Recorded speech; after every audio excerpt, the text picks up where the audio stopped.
Thank you, everybody, for joining us today. My name is Steve Tompkins, Principal Solutions Architect with Sage HCM. Today, we're going to be talking about performance reviews and how they're set up in the system, how they work. So strap in. It's going to be a quick 30 minutes here. We'll go over this as quickly as we can. I do want to mention that we do have a couple of people in the chat to answer questions. So if you do have any questions, please feel free to use that chat, and we'll try our best to answer them. And if we can't, we'll follow up after today's session, so we can make sure that we get those things handled for you. All right. So without further ado, let's go ahead and hop into my browser here. Now, performance review, is something that is done in self-service, that are actually done here as far as the manager or employee doing performance reviews for the employees. We'll get to that right there. But here you'll see I have several performance reviews that I need to complete or I'm involved in. And there's even a notification if I go back, I think 1 or 2 pages of a notification for a performance review that I need to actually perform. So here you'll see as an example, there's one I need to perform. So this is where you would see that, where you would do those performance reviews within self-service. And as you can see, I have 21 of them that I need to get my hands around. So you'll see all those here. But let's see how they get set up so we can get to that point of actually doing them. So of course, we're going to go into our settings here. And this one's a little unique in that we do really rely on groups here for this. Now, we do have groups for a lot of things, but for performance review in particular, groups are very important for who can participate in that particular review. So let's just do a high level of groups here. Under HR administration, you will see groups. And I have several set up, and you can have as many as you need to in the system. They may be dynamic, like I have some that are dynamic here, or they might be non-dynamic. I like to call them static, where you add people into that group. Now I'm going to point to this one here called accounting group or accounting department group. So you get an idea here. This is a dynamic group of all my active employees using this formula, which is department, and then that's my department code for accounting. And of course, there are many formulas here. We're not going to cover how to set up groups and stuff like that, but you do need to have one configured for the performance reviews to work. So it is a requirement as far as performance reviews are concerned. All right, so I got that formula right there. And let's see where we would need to put that formula. And that's going to be in the workflow for performance reviews. So I'm going to come all the way down under my system configuration into workflows. And of course, I have several of these set up, but when I sort by request type here, you're going to see a bunch of different ones in here for my performance reviews. And of course, these would be for those different groups. You'll notice here that they do have different groups that are associated with them. All right, so I'm going to go into this one right here because it's the one I've been using. Just to get an idea, of course, the name, I recommend making it, descriptive of what this is. This is my performance review for the accounting department. Of course, you can do whatever you like here. Maybe you put down like PR accounting or something like that. You're going to see this name when you set up the performance review. So, make sure you understand what it is. If you just simply call it like reviews and you've got several of them, it's going to be very difficult to know which one's which. Of course, the type's going to be performance review. The module is always going to be self-service because that's where you do the performance reviews. This is where that group is crucially important. If you don't have a group here, you won't be able to assign people into the performance reviews. So you need to have a group there, at least one. All right, of course, it needs to be active. You may want to have confirmation text. This is optional here. You may want to require signature. Again, that's optional. You may want to set up auto actions. And we've covered these, things in our training on workflows. And of course, here you'll see here, I have an initiator and approver here. So the initiator would be the person who's doing the review. Could be the employee, could be a manager, could be a peer. So it's that person who's actually doing the performance review and then hitting the submit button. And then the approver, in my example, is a named employee. They're the ones who are going to approve that performance review after it's submitted. So of course, this could be an employee, it could be a certain group, it could be the employee who was assigned. It could be like a manager using org type or position. So there's lots of different options in how this works here. And I could have other steps. Maybe I want to have the initiator, and then it goes to, HR user, and then it goes to department head or whatever. You can have different steps in here using the verify. All right, so once that is set up, now you're really ready to go as far as setting up the performance reviews, because that is a required thing is the approvals and the workflow there. So there's a few things we're going to look at here. We're actually going to see this in a few things. One is competencies actually are right here, and then we add them into reviews down here. So that you'll need to set up under learning management, any competencies you're going to use under reviews, and then you add them into the review. Now I'm going to kind of do the competencies and then I'll talk about goals. So you'll see I have several competencies configured here. You will need to have some groups configured for this. So you can do that in your code tables. And just to show you an example of this, now I said you do it in your code tables. You can do it from here as well. You'll see the little gear where I can add a group if there's one that doesn't exist yet. Maybe you're coming up with a new competency and it doesn't already exist in the system, the group you need. You can always hit this gear and add a new one if you needed to for whatever, or just look at your existing ones. Maybe you need to edit something. You can certainly do that in here. All right, so you'll see that right there. And then, of course, when I'm adding this, I need to come up with a name for it. In this case, is just simply listening, but it could be really whatever you like. You may want a very long one here. It's up to you. And here you'll see the description. This is not a requirement, but it helps people understand what do you mean. If I just said listening, what does that really mean? Now, certainly there's a dictionary definition to it, but you might have your own company definition for this right there. All right, so just to get an idea, and of course, I can have a very long description here. As you can see, I could probably fit 15 lines of text if I needed to really get in there and put in a long description. You certainly could do that. In fact, I have some. Let me turn off Grammarly. All right, I have some where I've got at least 2 lines, and there's others if I went through it, I have more. But just to give you an idea of what some look like. Okay, so you need to add these first before you can add them into review competencies. So that's why I always go here first. All right, let's look at now. What I've done is I have a custom localization that changes company goals, which is the default name of this, to company values. So if you look in your system, this might say company goals because you have not put a custom localization on it. I have, so it says company values, but this is company goals. So if you would like to use these on a review, so a company goal is a goal shared by everybody who's taking that particular review. Let's use my accounting department as an example. Maybe everybody within accounting is contributing to a certain goal, like financial accuracy. All right, so they're doing the reporting and the month end and closing and stuff like that. So they're all going to be contributing to this. And so here's an example of a goal. These are done by employer, as you can see. Financial accuracy is kind of the headline or the name of it. And then here's a description of what this is. So very similar to like how the competencies were set up. All right, and of course you can have as many of these as you like. And these are my 4 active ones. I may have some that are inactive. By toggling that, I can see those. All right, so just to give you an idea what company goals look like. I apologize, it says values, but that's just a custom localization that I have configured there. All right, rating scales. So when people are actually doing the performance reviews, you might want to have 1 or more rating scales they're using on the goals and the competencies that are on that particular review. So you can set up as many as you like in here. I'll just click into this first one. So I was going to click on the first one. Now it's the third. I'll click into this one to show you what this is like. So of course, it needs a name. Now, again, I always recommend make it descriptive. Don't just call it scale and then have 7 of them called scale because you won't know which one's which. So do something there, maybe say rating scale 0 to 5 or something, whatever. Make sure it's descriptive so you'll know which one to use when it comes time to assign it. All right, here's the limit on this one. So I've set it as 5. All right, so I've got up to 5 there. And then you'll see here I can just put these in. Now, basically what I would have done is click add and then put in the rating with a name and a description. Now, one of these is a little bit unique in that when you put the 0 score here, you get the choice to say whether or not to include this in the total score calculation. For an example, maybe this is a not applicable score.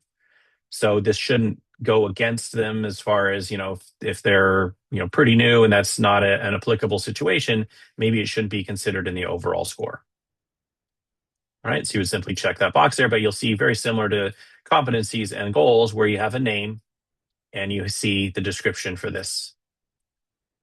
Okay, and of course you can add, like I have here 0 to 5. And you may have other scales, like I have, 1 to 10 here. I might have, pass fail, whatever those are, you can set all these up here. So here, is an example of a pass fail. And you may have others that you want to set up. As many as you need to set up to do this, you can do that. All right, so let's move to the review competencies. So remember, we set up the competencies here. The review competencies is where we select which competencies might be available to use on a review. So they look very similar as far as competencies and review competencies. This is different. And when I add one here, I'm not adding a new one. All right, what I'm doing is I'm going to select the group, and then I'm going to select the already configured competencies from learning right in here. Okay, and when I do that, you'll see here I can attach a rating scale to it. And in this one, it's not showing a description because this one must not have a description. I would be able to see the description. Let's see if I have, there you go. There's one with a description. So you can see what that looks like. All right, so if you're not seeing, what you're looking for there, chances are it's not already set up here and you need to set it up. All right, so you need to go through and configure that first. All right, so once you have these set up as well as the workflow, you're ready to move forward with your review templates and the review period. So the period is actually the reviews that people are going to be taking. The template is what is used by those periods. So you can set up as many templates as you need to in here. And I have several. In fact, I probably even have some that are inactive there. So I can see my active ones. And I'm just going to click into I don't know. I'm trying to remember which one I use. I think it's this one that I've used in my template I'm going to show. So it's not because I can. Oh, okay, I think this is the one. So first off is the name of the template. So of course, just like I was mentioning, make sure it's descriptive enough so that when you go to select it in the review periods, you know you're selecting the right one. So if you do review periods, let's say by department, and you have different templates for each department, probably a good idea to use the department name in here. And so you could type in, quite a bit of text here. I think it's more than 200 characters. So if you need to get very lengthy, you can. I would probably keep it, brief enough so it fits in this box. But if it's going to scroll over, that's fine. Here you'll see a description of this. It's not a required field, but if you want to have a description in there, you can. And then you'll see one of the first things required is the rating scale. So I had to have that set up before I can get into here. And so what this is doing is when we calculate the overall score of this review, it's going to give you a score at the bottom, and then it's going to compare to this rating scale that you have. So let's say this rating scale was a 1 to 10, and somebody got a 90%, is going to show the rating scale name for whatever is at 9 out of 10. So it might say, outstanding or something like that. So that's what this is for, is it's coming up with a name that's going to show on the review. You'll see that when we do actually perform it. Of course, it needs to be active to be used. So we'll make sure that's checked there. Recruiting template. So that means you're not using it for performance reviews. You're going to use this in the recruiting when you're setting up different jobs and different interviews. You might use a recruiting template for those people who are doing interviews. So this is where you would set that up there. You'll see when I check this, it eliminates things like the goals because, of course, these are not employees yet. There's no goals yet because they're not your employees currently. Now, maybe when they get hired, you have a new hire review, and then you set some goals for them or something. But for the recruiting, it doesn't need that. So those go away. All right. Now, allow manual competency rating and allow manual goal rating. So that would allow them to override the rating scale. Instead of being like a 1 to 5, where they would choose, let's say 4, they could manually type it in. And that's the same for goals and competencies. You may want to turn those on. All right. The hide competency rating, what that means is at the bottom of the review, when we get down and I show you one, there's going to be a section with all the competencies. You may want to hide that so that people aren't focusing so much on the scoring at the bottom and worrying, okay, did I get, an 80% or 90% or whatever? They're just going through and they're scoring, and then, the system will calculate. It can still show them after the fact, after they submitted. But, a lot of times people will focus. It's like, if I'm at 89%, what do I need to bump up just one, step higher to get to 90%? Because then it means I'm going to get a bigger bonus or something. So, maybe that would be helpful to hide that. And the same thing with the overall rating. You may want to just hide that information so that, again, they're not focusing on the score. They're going through and they're just scoring themselves at the top and not so worried about the bottom. All right. And then this would mean if I am hiding it here, I would also hide it from HR admins. So if you want to do that, you can. Okay. So here we have the balancing of the goals here. So what this means is as I'm going through and scoring, and I've got company goals and personal goals and competencies, this is the overall weighting of those things. So in my example here, competencies are taking up 60% of the overall score, and the two goal types are splitting the remaining 40%. So they might do exceptionally well in their personal goals and their company goals, but not so well in the competencies. It's not going to, give them as much of a bump because their personal goals and company goals are not as high. So these are just more important. And so when it does that math for the overall score, it will use this to calculate that score. So it may not be an equal, if they get 80% on each one, it might be that one, outweighs the other, or, even though they get 100% in personal goals and 80% here, it still might be closer to 80% overall. All right, here's the scale you're going to use for your goals. So when they're scoring their goals, you select the right scale for that. This is, again, a required field. And then at the bottom are the different technical, or excuse me, the different competencies that you might want to have on your review. And so, of course, that's why we need to set them up first, because here we're going to add them. And of course, you just add the different ones you want in there. As you're adding them, it will add the group name. So you'll see these different groups for technical, listening, etc. Those exist because I've added at least one competency in those groups. All right, so let's say I did this one for passion. It's now going to add passion down here at the bottom. All right, now if I want to remove one, of course, I can just trash can it right there.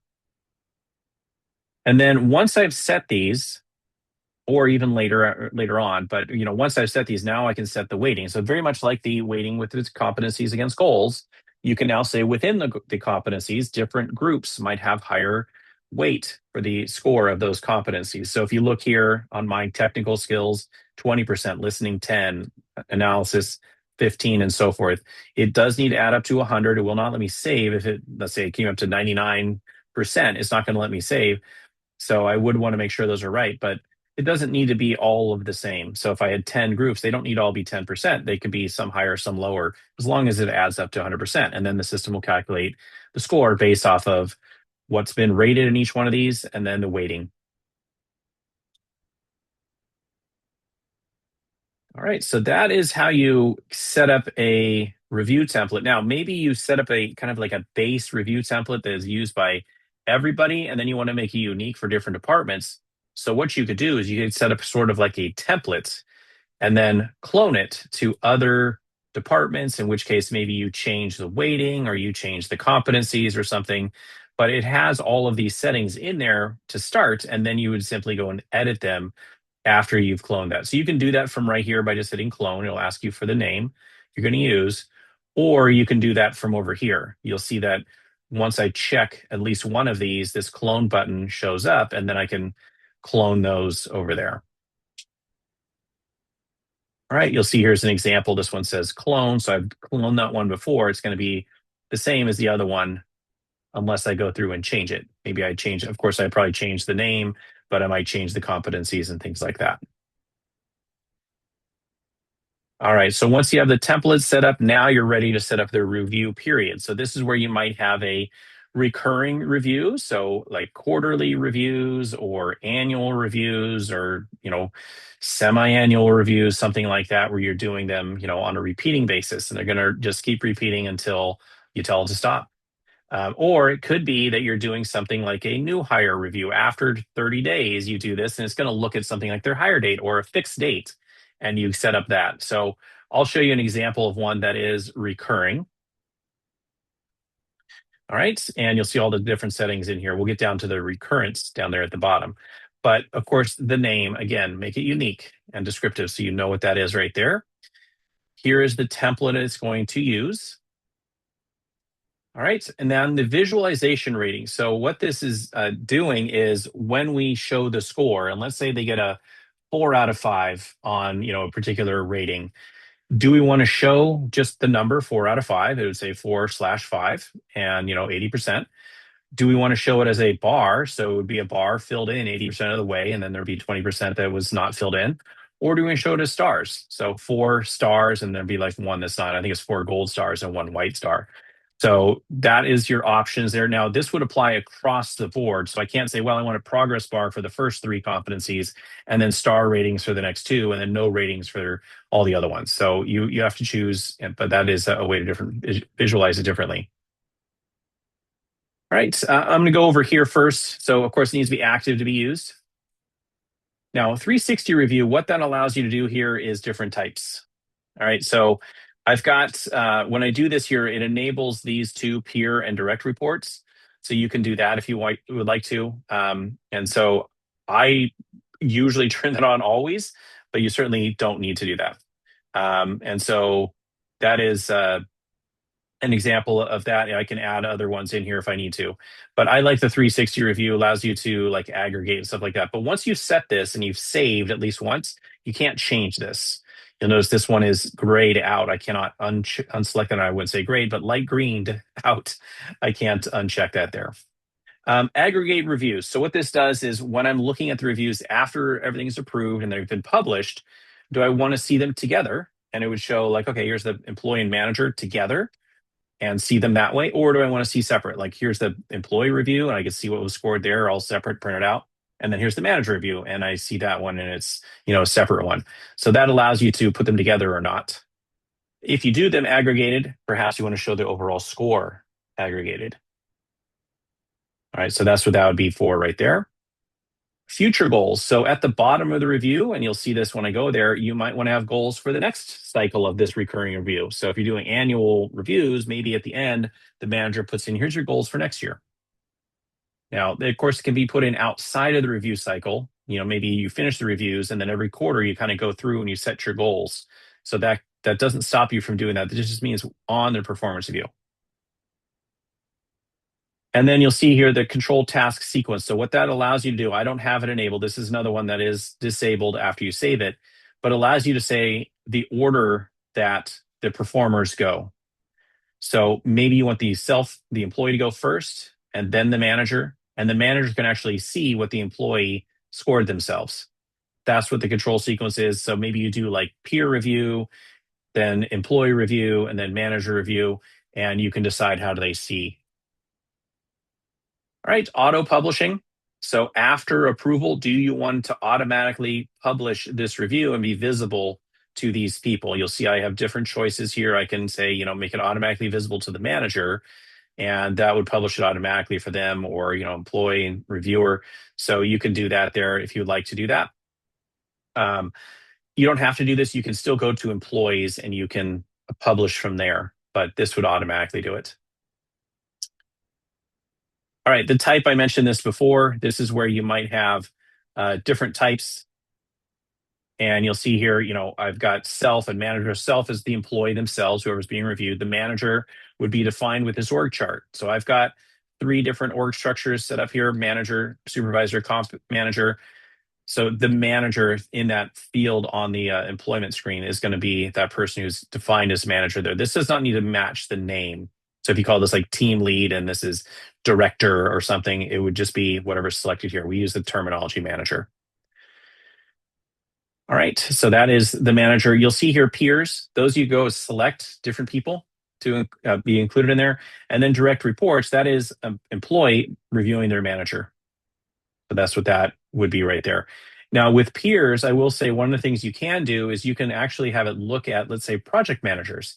And if somebody spent a certain amount of time on a project, you might want to say, yeah, I want to include that person, that project manager, as a reviewer, because they would probably provide some good insights if they worked with them for 6 months. They don't work with them now. They're not their manager, but they did work with them for a certain amount of time. And so you can use that as an example if you like. That menu showed up because I did peer. All right, and you'll see anonymous type and anonymous level here. So anonymous type is if I would like to make the thoughts, the scores of these different people anonymous, I can do that. So what that means is that, let's say, we do peers. All right. So I've got a couple of peers. They go in and they, tell the truth, and they, you know, make me upset with what they said. And I really don't like that guy now because he said I'm always late. And so, maybe I then do his review and I say, oh yeah, well, you have, I don't like your hairstyle. So, whatever, we can kind of get back at each other there in that situation. Well, if you want to prevent that, you can make it anonymous. So it doesn't say who said what. And, that way there's no retaliation. And, this allows me to say, well, even though I made it anonymous, I want these people to be able to see through that, kind of pierce the veil of the anonymous over here. So, maybe the admin is able to see who said what. So just in case there's like some really bad blood on those comments, and they say, this guy is really, a piece of work. Maybe the manager then can, or the admin could go and, talk with them and say, what's going on with you and, this person over here. So you may want to do that with those anonymous ones if you're doing that. And then finally is this recurrence down here. So it is a recurring one versus static. Mine happens every 12 months based off of the employer hire date. This could be a date. So I can put in quotes like 1/1/25 as an example, or 26. That's the start of the period. Now it'll use this to determine the end. So it's just going to add 12 months to the end. Here's when the review actually happens. So if I made this like 1/1/25, maybe the review date would be 1/1/26, and the deadline might be 1/31/26. So they get a month to work on it. So that's what this is. This is when the period starts, but this is when the review actually starts. Here's when it stops. So I stop being able to review. And that's how that works there. Now, this period end is only open if this is a static one where it's not recurring. And I might say this is only for hire date, the hire date plus 30, and then it doesn't keep recurring. And so that might be something in there, or it's just a one-time annual review. And I put in, 1/1/25 to 12/31/25, and we're going to do it in January. All right, moving along quickly here so we can get through it. First, this is where we assign the employees, and this is where that group is crucial, the group we set up at the very beginning, because this is how I just add people to it. So when I hit add here, these are all the people who are in that group. I won't see everybody. These are the people in that group. So that's how I assign this. And I can add individuals. So maybe I want Diego to be included in review. I can say add everybody from the group. And this is basically like subgroups. So, if you have a group that's like all employees, but you only want the accounting department to go first or something, you might want to say, let's do it by group. So this would add those employees using the groups. This adds everybody in those groups. So that's what it does there. All right, and here you can see the different reviews out here. I can show which ones are active or not. So I can go back and see like older ones if I need to. Here's where I can publish those. I can also delete ones if I want to, or delete all. All right, publish all, delete all, so I can do those right there. And I can click into individual ones. Let me go to that one I just added. Go down to the bottom here. And you'll see when I added it, what it's doing is looking at the review period. So it's using its hire date. It's going for a year. And then there's the review date and the deadline right there. I can change these things if I needed to. All right, so maybe, somebody, you make your review period only like a week, and it gets, really busy for one person and they can't get everything done. You maybe go through and you say, you know what, for that person, I'm going to extend it by, 3 or 4 days. So you can override that if you needed to. Here are the actual people who are performing it. So Diego and Sarah are the people who are performing it. That's the date of their reviews. So they've now been notified of those, and you can see their status. All right, I'm going to move forward. This is where I can add goals to people. So if they're not added in the previous reviews, they're not added by the employer, their manager, or HR during the year, I can add them here manually. So if I wanted to do that, I can do it here or import and get them in there. All right, so you can see that, and you just hit add, and you select the employee and you fill in their goal information. So let's just pick Andrew here. Here's the goal, learn Excel. What review period does it cover? Maybe there's a due date for this, maybe it's quarterly or something. Here's the weighting. So remember the weighting we talked about. If they have multiple goals, perhaps they're equally weighted or one's more important than the other. So you can do those. Here's the description for that. So learn Excel, take beginner and intermediate Excel courses might be the description. And then the rating, it probably hasn't happened yet, but I could put a rating in here for this. the date that it was completed, the description of that, so little notes, and then the workflow to approve it. All right, so all of this can be done here. This can also be done, this exact same experience here, by an employee, by a manager, and by HR, just on the employee record directly. All right, this is where if I wanted to add some future goals now, instead of having the managers do it, I could do it right here. Very similar to the personal goals, but now I'm adding them for the next review cycle.